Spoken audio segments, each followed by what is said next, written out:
What is going on, guys? We're here back a brand new video, and today we are going to be reviewing the Australian Grand Prix, the first round of the FIA F1 2015 season from Albert Park, Melbourne. It wasn't the best race, but you know, it's still just great to see F1 back. A lot of mixed opinions on this one. You know, some people absolutely hated it, were falling asleep, really boring in their opinion, but I thought it was alright, kind of an average race. You know, like I said, it's just great to see F1 back. There's some really, nice developing stories, a lot of unpredictability. You know, yes, we didn't have as much overtaking, but we had, just a lot of drivers kind of out of position where we, not usually expect them to be. So, I thought it was just a really fun race to watch, and many people got up at 5 AM to watch it, including myself. So, of course, they're going to be actually, really tired. I got up at 3:50 actually, so I could watch the Formula E race from last night. But yeah, anyway, let's go through the result then. Lewis Hamilton started off his title defending year with a brilliant win then ahead of his teammate Nico Rosberg, who was 1.3 seconds back. Hamilton always seemed to have it under control in this race, in my opinion anyway. Rosberg did challenge him, but Hamilton seemed to just have it all under control. Whenever Rosberg was catching him a bit, Hamilton would just, boom, put in the fastest lap. To me, that looks like he's got it under control. He was just kind of nursing any possible, problems, engine worries. He didn't want to have any of those. So he just, did it proper pace, just did what he had to do. And, Rosberg just didn't really have an answer to him in qualifying or indeed in the race.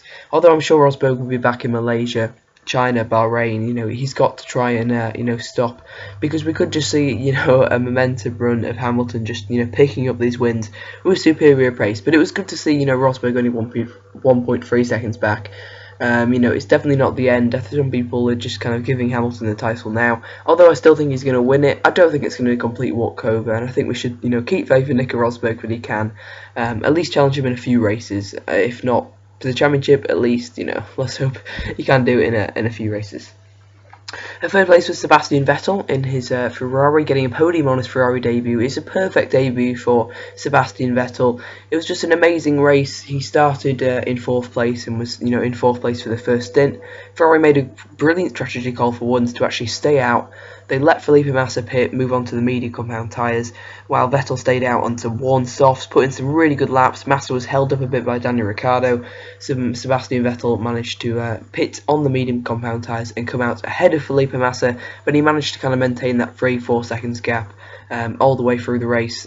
He finished 33 seconds behind the Mercedes, so I doubt Ferrari are really close to Mercedes, or are going to get close to Mercedes this season. But certainly if the Mercedes falters, I can definitely see now Sebastian Vettel winning a race.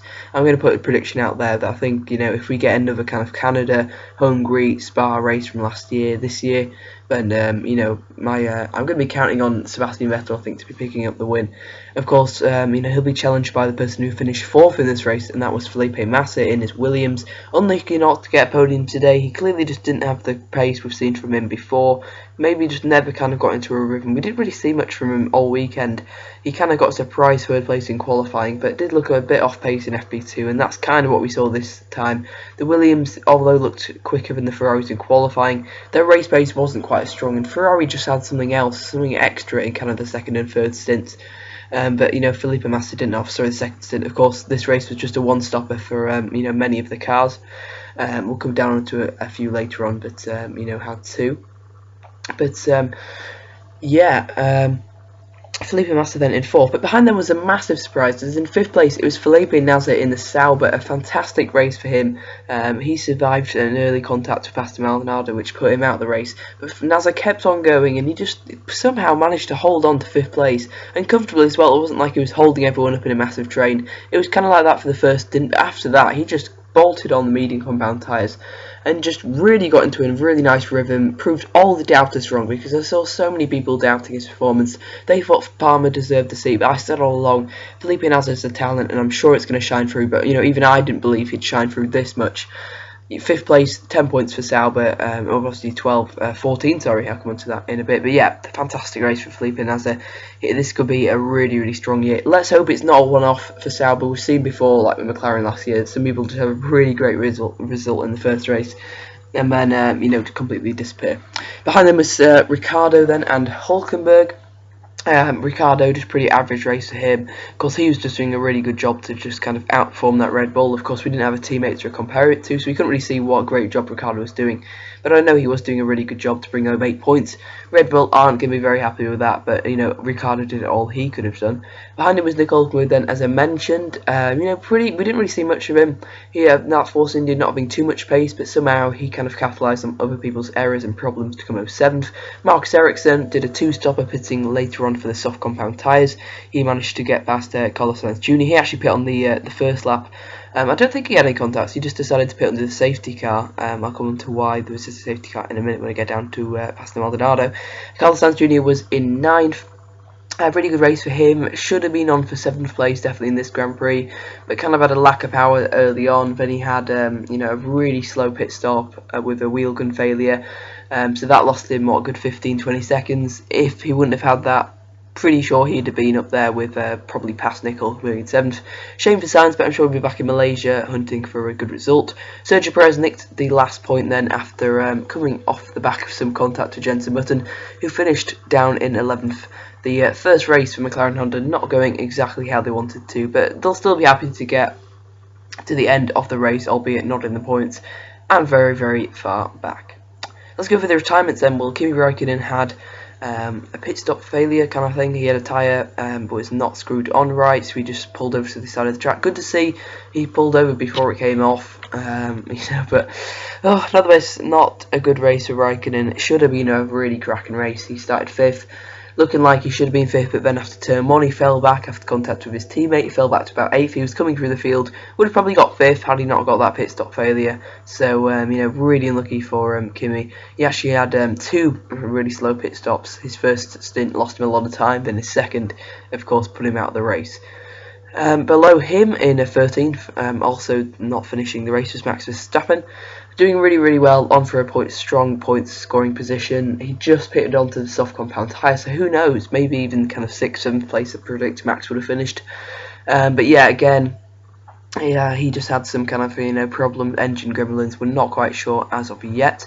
Romain Grosjean had a problem on the first lap. That's not down to contact, that was just down to you know, just engine problems, hydraulics, or something like that. Pastor Maldonado was eliminated at turn 2 and 3, kind of at that wall. Just really unlucky incident, just too many cars into too many places. Sebastian Vettel kind of backed everyone up, and then you know, everyone just kind of, there was always going to be an incident. You know, Nasr was kind of boxed in between Maldonado. Maldonado hit Nasr. Maldonado was spinning out, no damage to Nasr luckily, and he managed to come home 5th, while Maldonado and Grosjean were both left, you know, watching the race on the sidelines. Massive shame for Lotus. This was a golden opportunity to score a 5th place finish, probably where Nasr was, you know. So yeah, not the best race for Romain Grosjean or Pastor Maldonado. Danny Fiat and Kevin Magnussen didn't fail to make the start of the race, as did Valtteri Bottas. Fiat and Magnussen had car troubles, while Bottas was ruled out after you know, some qualifying. He hurt his back during qualifying after those massive bumps and kind of vibrations. You could tell he was off colour, and was probably best he didn't race, you know, because he probably wasn't going to be up to it. Won't be best to his full performance. It'd be better if he just rests up for Malaysia, where we'll hopefully see the debut of Bottas, Alonso, Murray, Stevens, and Fiat.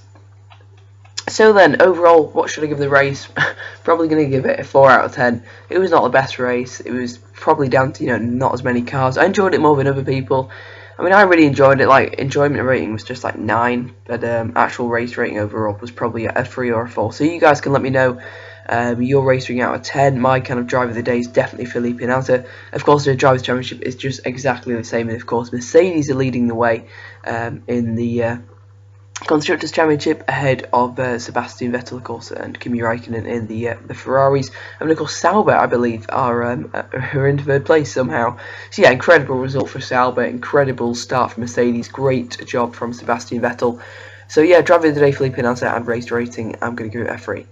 So then I'm Sutil Racing then, and I'll see you guys in Malaysia for my Malaysian Grand Prix preview. See you then, and goodbye.